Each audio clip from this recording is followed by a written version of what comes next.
US President Donald Trump has said he will run Venezuela until a safe transition can be found.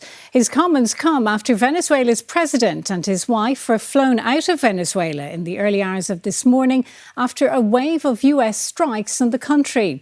Donald Trump has accused Mr Maduro of being responsible for the flow of drugs into the United States. Mr Maduro says the US president wants control of the country's oil reserves, which are the largest in the world. Threatened for months, it came in the small hours. Lighting Venezuela's night sky as US strikes hit Caracas and other regions, including a military base near the south of the city and the country's main port of La Guaira.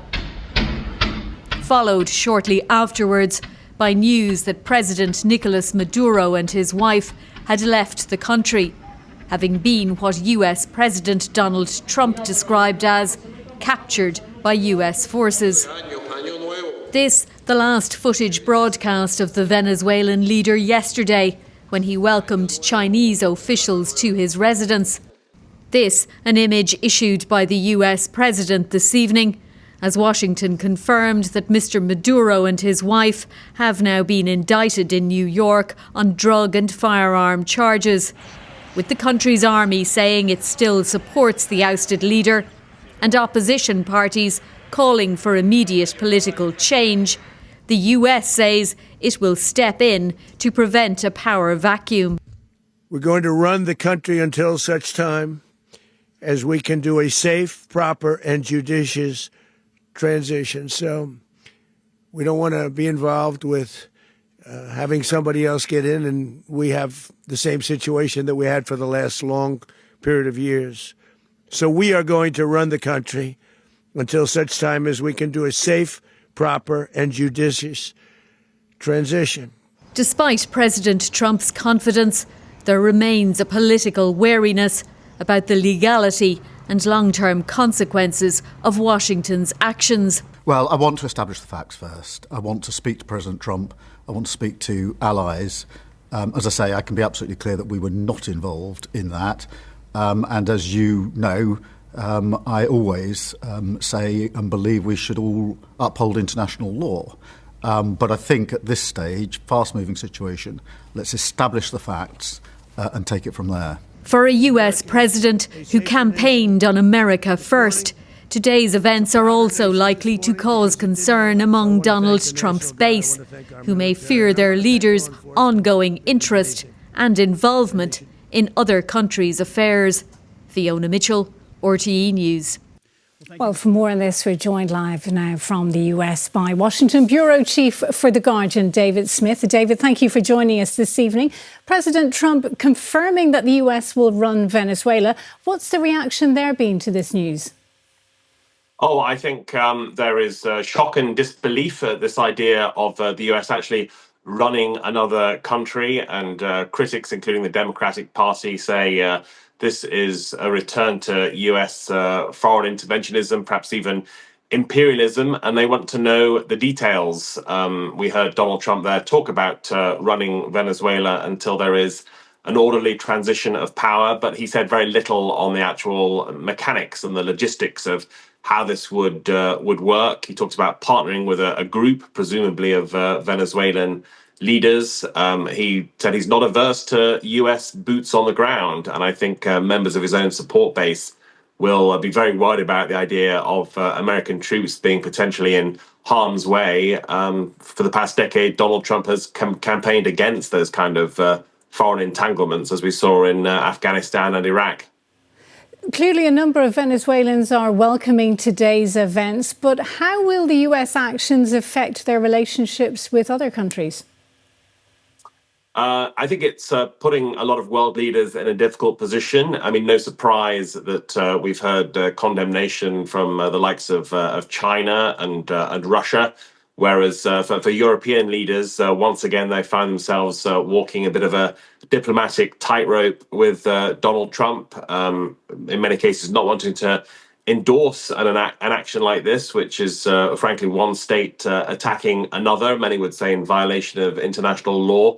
But at the same time, they don't want to upset Trump. So you'll see that probably from the UK and France and Germany and so on. And clearly, in America's own neighborhood, countries such as Cuba, concerned about the implications for them of this action. But what we've seen from the past year of the Trump administration is Trump himself does not seem to care that much about international opinion. He's ready to go it alone, as we saw in the last few hours, and feels entirely justified in this case, regarding it as a law enforcement matter over narcotics, drugs entering the US.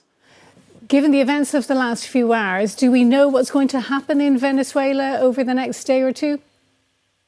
No, I think a great deal of uncertainty there. At his press conference just now, Trump said that the vice president of Venezuela has been sworn in as president. Scenes on the streets appear relatively calm, but we don't know if we're going to get pro-Maduro protests, as the government has been talking about, or maybe people in the opposition feeling emboldened to take the streets. And Trump has been claiming that there are American flags visible. But again, we've heard that rhetoric before, sometimes from the US and in Iraq and elsewhere, and it doesn't always turn out well. I think it will be fascinating to see how these remarks about running Venezuela go down. Will people accept and embrace that, or will we see demonstrations against it? This is a very volatile, unpredictable moment with a potential power vacuum. And again, there's that question, while the US executed this military operation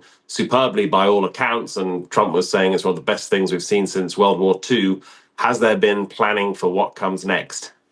David Smith in Washington, thank you for joining us this evening. Well, the 63-year-old socialist Nicolas Maduro was the hand-picked successor of the late Hugo Chavez.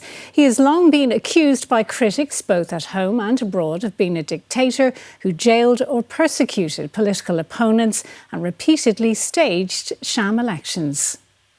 Born in Caracas, Nicolas Maduro, who was once a bus driver and a trade unionist, went on to rule Venezuela with a heavy hand for more than 12 years. He became acting president in March 2013, just 3 days after the death from cancer of Hugo Chavez, who had asked from his heart that Maduro be endorsed as his successor. Yo se los pido desde mi corazón. Maduro presided over an economic collapse that led to hyperinflation and the largest migration of Venezuelans. His critics accused him of authoritarianism, as he imprisoned many opposition politicians who he referred to as fascists and demons, preventing free participation in elections by banning popular candidates from standing against him. In July 2024, Maduro claimed victory against a former diplomat in an election marked by accusations of underhand tactics. The country's electoral authority said Maduro had won a third term, despite multiple exit polls pointing to an opposition win. Amid international calls for him to step aside, he was sworn in January last year. Today, some Venezuelans living abroad have been celebrating the news of Maduro's departure, but amidst worry over what will happen in their country next. And Eleanor joins us now with reaction to the events of the past 24 hours. Eleanor, let's start with home. What's the reaction been here? Well, the Department of Foreign Affairs has said this is a rapidly evolving situation. And the Minister for Foreign Affairs, Helen McEntee, says that Ireland, with its EU partners, underlines the absolute necessity for the full respect of international law and the principles of the UN Charter. She said, whilst Nicolas Maduro does not have any democratic legitimacy, the Irish government has called for a peaceful and negotiated transition. And in relation to any Irish people who may be living in Venezuela, the department is monitoring the constitution particular situation in coordination with its EU partners there. Now, some of the opposition reaction has been a little different, with Sinn Féin's spokesperson on foreign affairs, Donncha O'Leary, condemning the US attack and the detention of Maduro as sinister and a naked power grab by the US to gain control of Venezuelan oil. People Before Profit has also condemned this as a US imperialist attack.